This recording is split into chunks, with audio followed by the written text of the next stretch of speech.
আজকে চৈত্র সংক্রান্তি। তো চৈত্র সংক্রান্তিতে বাঙালিরা আজকের দিনে এই গিমে শাক, হয়তো কেউ করবেন না, কিন্তু গিমে শাক খাওয়াটা আমাদের দস্তুর। যেমন টক ডাল, গিমে শাক, হ্যাঁ, কোনো একটা নিরামিষ তরকারি।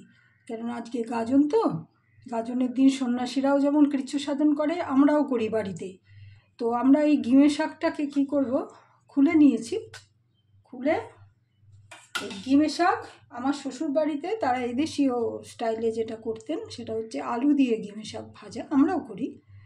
আমি আজকে করব আমাদের পূর্ববঙ্গের যারা পাতুরি করে সেইটাকে আমি ফলো করব। এই পাতুরিটা, গিমে শাকটা আমরা খুলে নিয়েছি। এই পাতুরিটা আমরা চাল বাটাটা ঘরে বেটে নিয়েছি। হ্যাঁ, কেনাটা এত মানে গুঁড়ো হয় যে ঠিক মুচমুচে ভাবটা আসে না। আর নুন আর হলুদ রাখবে। তো এবারে এটাকে আমি বেগুনটাকে মেখে নিয়ে একবারে তেলটা আমি গরম হতে দিচ্ছি, দিয়ে একবারে বসিয়ে দেব। তেল গরম হয়ে গেছে, এই যে আমরা এটাকে মেখে নিয়েছি বেগুন আর গিমে। এটা গিমে বেগুনের একটা পাতুরি হবে। এবং এটা আমার মা বরিশাল জেলার লোক, শুধু আমার মা না, আরও বাঙালরা বলতে গেলে সবাই এই পাতুরি করে। তো এইটা আমি এখানে দিয়ে দিচ্ছি, কিংবা গিমে দিয়ে বেগুন দিয়ে ভাজাও করে। তো আমি পাতুরিটা করছি যেহেতু আমাদের বাড়িতে হয়। এই যে গাজন, নববর্ষ সকলের আছে ভারতবর্ষে, কিন্তু এই যে চড়ক পুজো একান্ত বাঙালি, হিন্দু বাঙালিদের একমাত্র অনুষ্ঠান, যা আর কারণ নেই। তো আমাদের উচিত আমাদের সবাইকে এইটাকে পালন করা, কেননা এমন একটা অনুষ্ঠান যা আর কারণ নেই। তো এটা আমরা একটা বসিয়ে দিলাম, এক পিঠ হয়ে গেলে উল্টিয়ে দেবো।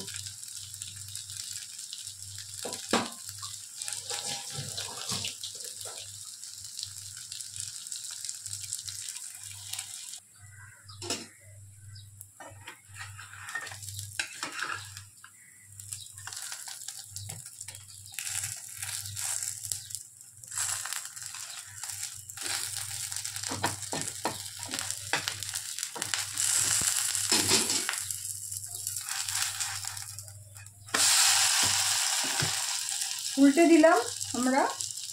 এবারে উল্টো পিঠটা হয়ে গেলেই হয়ে যাবে, মানে ভেতরে একটু একটু জল আছে তো, বেগুন আর শাকের জলটা, ওইটা উঠে গেলেই হয়ে যাবে।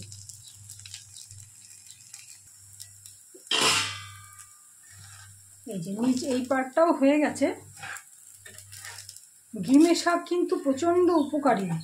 তেতো খাওয়ার যা যা উপকারিতা সবই আছে। পিত্ত নাশ হয়, খাওয়ার রুচি বাড়ে, জ্বর, যাদের বারবার জ্বর হয় আসে, সে মানে জ্বর আসে যায়, তাদের জন্য গিমে শাক ভীষণ।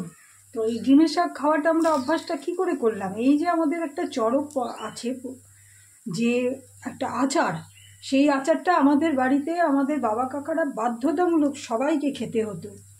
কেন বলতো যে না খেলে পাপ হবে, এবং বাড়ির নিয়ম, তোমরা মানবে না তা হবে না। তো সেকালে তো আমরা সবাই, কিছুদিন আগেও আমরা যে বড়দের কথা সবসময়ই শুনতাম, কিন্তু বর্তমানে সেইটা তো হয় না। তবে এইটা ধর্মের নামে আর কি আমাদের কিছু কিছু জিনিস কিন্তু বাধ্যতামূলক উপকারতার, যেমন এই যে গিমে শাক আমরা খেতে শিখে গেছি, কেন খুব তেতো তো এখনকার ছেলেমেয়েরা খেতে চায় না, এবং বললেও তারা মানে না। দেখুন কি সুন্দর হয়েছে, এবং এত সুন্দর করে পাতুরি মানেই হচ্ছে এভাবে উল্টে দিতে হবে। পাতুরিটা কিন্তু সবসময় বাঙালদের খাবার, তারা এরকম পাতুরি বানাবে আর এরকম এক জায়গায় হয়ে যাওয়ার পর এরকম একটা অদ্ভুত দক্ষতায় উল্টে দেবে। আমি এটা শিখেছি আমার মার কাছে।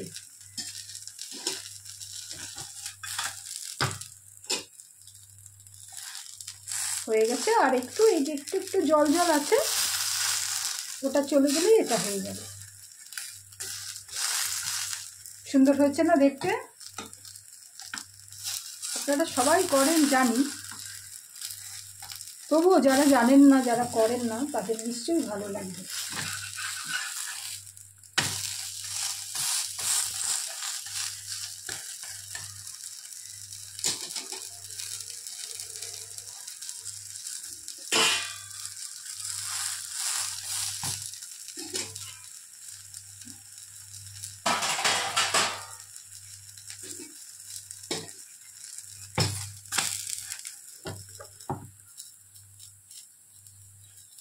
পাতুরিটা আমরা এইটার মধ্যে, এই প্যানটার মধ্যেই রেখে দেবো। কেন, যখন খাবো তখন এটা আমরা এখান থেকে তুলবো, তুলে কেটে দেবো।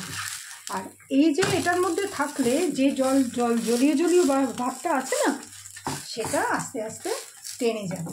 তাই জন্য এটা আর আমরা প্লেটিং করলাম না, এটা হয়ে গিয়েছে একদম পুরো।